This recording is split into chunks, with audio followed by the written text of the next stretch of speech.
Empire.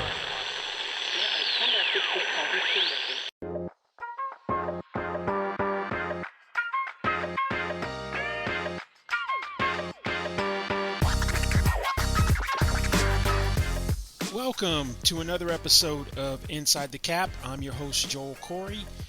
You can find me on Twitter at Corey Joel. That's CORRYJOEL. And you can also read my regular column, Agent's Take, at CBSSports.com. Last week we covered the best defensive player contracts from the player's perspective.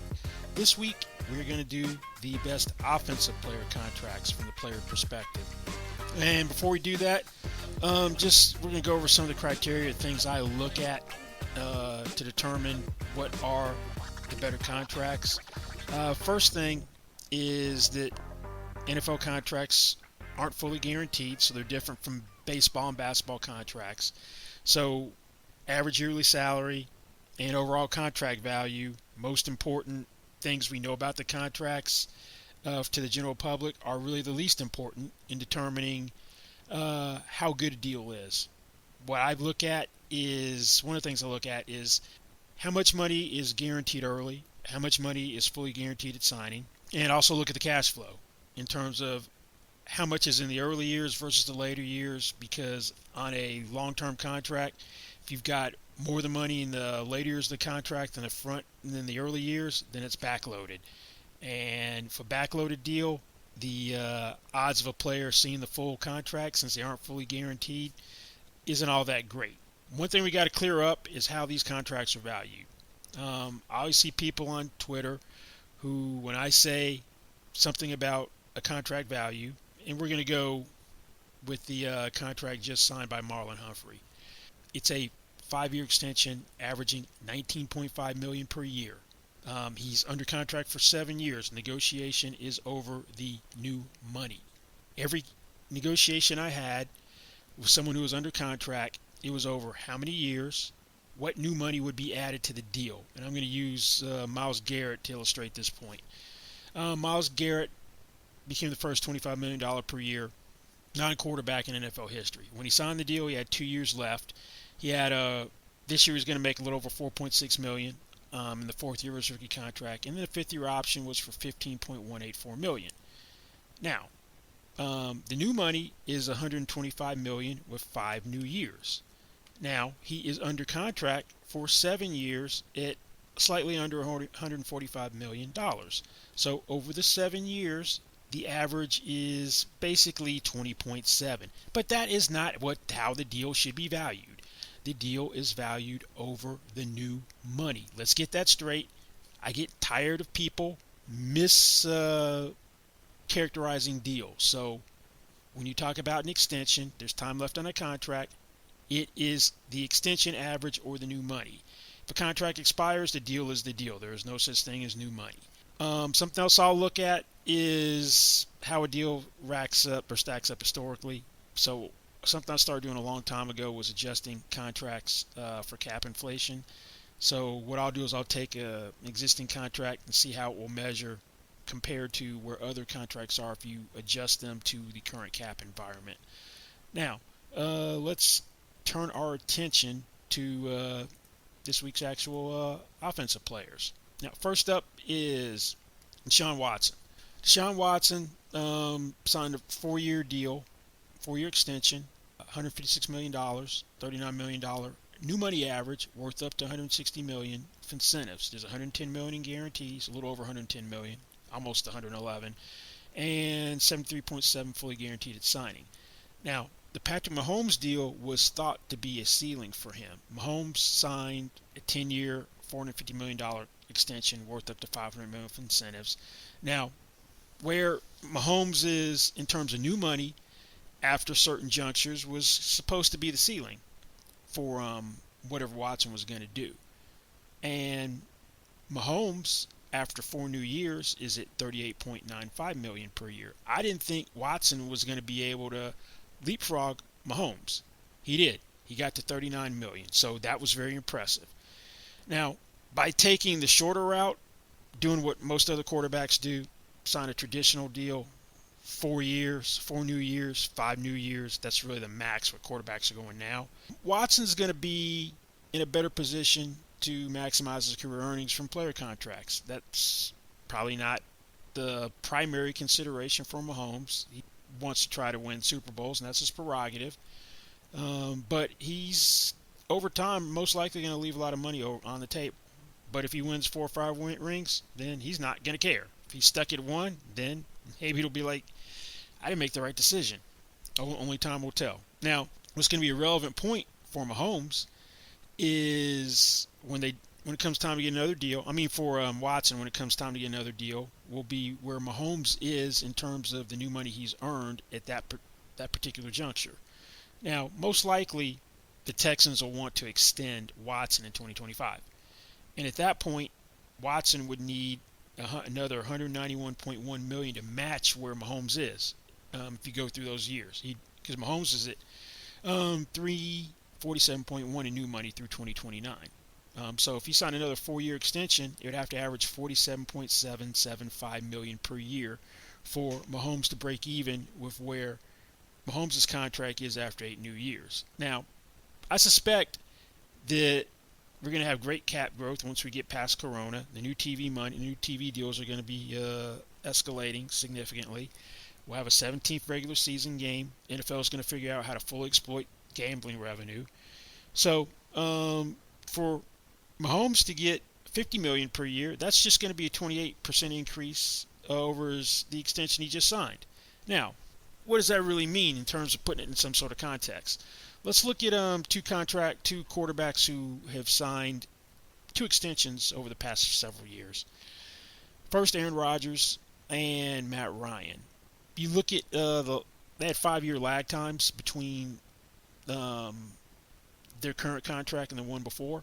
Rodgers got a 52% increase in average salary, and Ryan a 44.6% increase. So if those deals are any indication for what's going to happen with Watson, then he's going to blow past $50 million per year by the time he's up again. Now, let's move to one more quarterback deal, and that is Kirk Cousins. Now, Kirk Cousins signed the 3-year, $84 million deal that was fully guaranteed in 2018 free agency. The way that deal was structured, it gave him a tremendous amount of leverage. He's heading into his contract year this year. Minnesota had a really tight cap situation, and the way 2020 was structured, you can't put a franchise tag on him next year. You could put a transition tag on him. I mean, you couldn't put a transition tag on him, I should say. And a third franchise tag for him is a 44% increase, so it would have been almost $45 million to franchise him. Since they needed the cap room, that gave Cousins ammunition to get another extension. So they created about $10 million in cap room with his 2-year extension. Now, it's a 2-year extension for $66 million, averaging $33 million per year. Now, basically, you can't get out of this deal the way it's structured. This year's guaranteed, 2021 is fully guaranteed, but here's the kicker: 2022 guarantee vest early, 3rd day of the league year in 2021, next March. I don't know what that date will be, but it'll be sometime in next March. He's got a $35 million base salary, guaranteed for injury right now, becomes fully guaranteed next March. So they're basically stuck with him. The extension runs through 2022. They're gonna they can't get rid of him through 2022, most likely, except through a trade. They'd have to trade him someplace in order to get out of the contract. Now, Cousins hadn't played well this year, but let's say he turns it around and Minnesota gets on the right track and their playoff team this year. He plays well next year. Then come 2022, he's going to be in a great position to get another extension, because he has a cap number of a little over 45-1 in 2022. And if he's playing well and you want to franchise him in 2023, that number is going to be close to $65 million. So that first contract of Cousins, after playing on 2 franchise tags, set him up to get this one. So Kirk Cousins has played the franchise tag game to perfection, and then did the shorter term deal, did the 3-year extension, set it up, the 3-year deal when he in free agency, set it up to where Minnesota was probably going to have to come to him after 2 years, so he's already got another deal. And it's up to him. Plays well, then he's going to keep doing this in Minnesota, or they're going to have to bite the bullet and then let him play it out and go elsewhere. But a $45 million cap number in 2022 in a contract year, that may be tough for Minnesota to really handle at that point in time. Let's turn our attention to a couple of wide receiver deals. First, we'll talk about DeAndre Hopkins. Hopkins, right before the start of the regular season, became the highest paid non-quarterback in NFL history for 2-year, $54.5 million extension, averaging $27.25 million per year. The last time a wide receiver was the highest paid non-quarterback was Calvin Johnson in 2012. Hopkins was traded from the Texans essentially for David Johnson in March. The Cardinals had 3 years remaining on his contract for just about $40 million. Now, he didn't use an agent, had a team of trusted advisors that helped him with the contract. Now, there are a couple things in this contract which are kind of surprising. That he can void out of the contract, and also the Cardinals, whether he voids or not, when the deal expires, can't designate him as a franchise or transition player.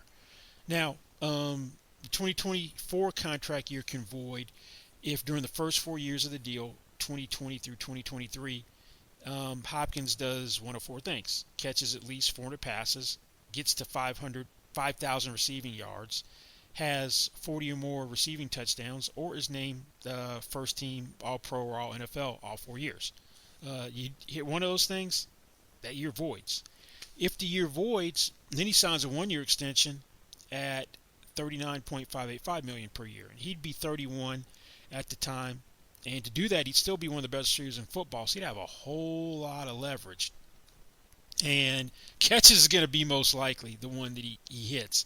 He's got an ankle injury where he is going to be a game-time decision this Sunday.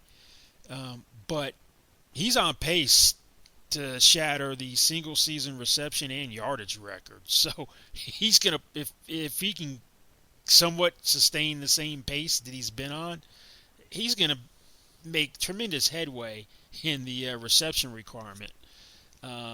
Let's go to Julio Jones. Now, Julio Jones last year had 2 years left on his contract. The year before raised a big stink about his contract.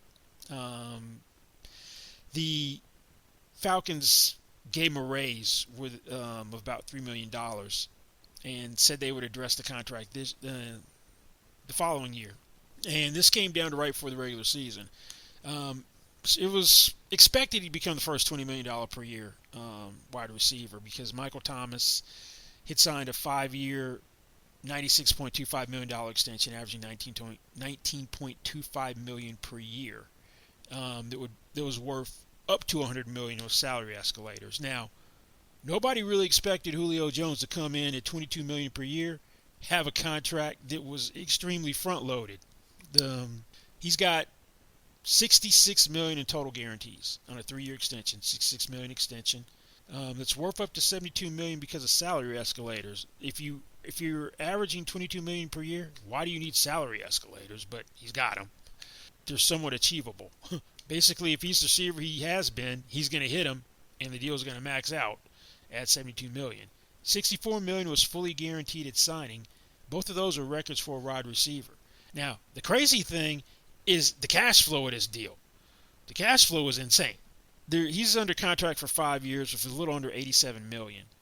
So if you've got $66 million through those first 3 years, $64 million through those first 3 years, then he's got 73.5% of the money in the first 3 years. That's crazy. That is extremely front-loaded. Now, this is a reference point. Russell Wilson had a really front-loaded contract that he signed when he became the highest-paid player in the league. 4-year extension for $35 million per year. Now, he's under contract for 1. So he's under contract for 5 years, $157 million. He's got 68% of his money through those first 3 years. So the wide receiver who was under contract for 2 years has a more front-loaded contract than Russell Wilson. That thing is insane. Let's turn our attention to the offensive tackle market and Laremy Tunsil. Now, the moral of the story is, if you were going to give up a boatload of picks for somebody, do the contract extension at the time of the trade. Otherwise, you hand the player a tremendous amount of contract leverage. Tunsil also did a deal without a traditional agent. He had so much leverage over the Texans because they gave up essentially 2 first-round picks and a second-round pick. I know a couple of players were also involved, like Kenny Stills. But he hit him over the head with the leverage. What we saw in 2019 was something which was unusual. That typically left tackle makes more than right tackle. But in 2018, right tackles became the highest paid players at the position. First Trent Brown in free agency, and then Lane Johnson with the extension he signed with the Eagles, averaging $18 million per year. So one thing Tunsil needed to do was restore the balance of left tackles making more than right tackles, because historically that's what's happened. And if you look at that relationship, the left tackle, highest paid left tackles made about 14% more than the highest paid right tackle. So that would have put Tunsil's deal right at about $20.5 million. Now, he came in at $22 million, 3-year extension, for $66 million, $50 million in guarantees, $40 million fully guaranteed at signing. The $40 million fully guaranteed at signing is the most ever in offensive tackle contract. Now, what this deal did was it threw a monkey wrench in the negotiations for Ronnie Stanley. Ronnie Stanley and Laremy Tunsil came in the same year, drafted the same year, a few picks apart. Both were Pro Bowlers last year. Stanley earned All-Pro honors. Stanley playing on his 5th-year option for $12.866 million. I suspect the reason Marlon Humphrey got done is because they're at an impasse with Ronnie Stanley, because Stanley wants to blow past this deal, which came in higher than expected. And the Ravens typically don't do 3-year extensions. They just did a 5 with Marlon Humphrey. So he's not going to get 65, 66, 67 million on a 3-year extension, Ronnie Stanley. If he's going to go past Tunsil, it's probably going to be a 4 or 5-year extension. And probably not going to have him this year. He's destined for a franchise tag, which is going to be right around about 15.5, because it's going to be 120% of his 5th-year option. So the Tunsil deal, because he exploited the leverage in such a way, is in all likelihood causing problems with this Ronnie Stanley negotiation. Okay, let's look at what George Kittle did to the tight end market. Now, the tight end market was long overdue for a reset. It had been very stagnant. In 2014, Jimmy Graham became the first $10 million per year tight end. And we didn't have anyone go above $10 million per year as a tight end until Austin Hooper did in free agency this year at $10.5 million per year. Now, what Kittle did was he signed a 5-year extension for $75 million, $15 million per year. There's $40 million in guarantees, $30 million fully guaranteed at signing. Those are both records for a tight end. So he did what he needed to do to move the market. And if you look at all contracts for tight ends, you adjust them for salary cap inflation under the salary cap era. Kittle's now number 1. It had been Jimmy Graham, because that $10 million per year deal with the Saints that he signed, when the salary cap was $133 million, that's cap's gone up 49% since then. That deal translated to $14.9 per year. So he did his job from that standpoint. Now, what is probably equally impressive, or maybe even more impressive, is that Kittle was able to get some unexpected concessions from the 49ers and how they structure their contracts. Now, typically the 49ers have one of the most team-friendly structures for contracts. Now, their guarantees, on a rare occasion, they'll guarantee the second year at signing. For the most part, they don't. And their guarantee vesting date for the rolling guarantees are April 1. That's late. Most teams have it first couple of days of the league year. It's like the money that's injury guaranteed, and then it's going to vest, or it's become fully guaranteed, or it's conditionally guaranteed, becomes fully guaranteed at a later date. It usually comes up in the year when that guarantee would come into effect. Things don't vest early for the Niners. But with Kittle, he's got his first 2 years fully guaranteed at signing, 2020 and 2021.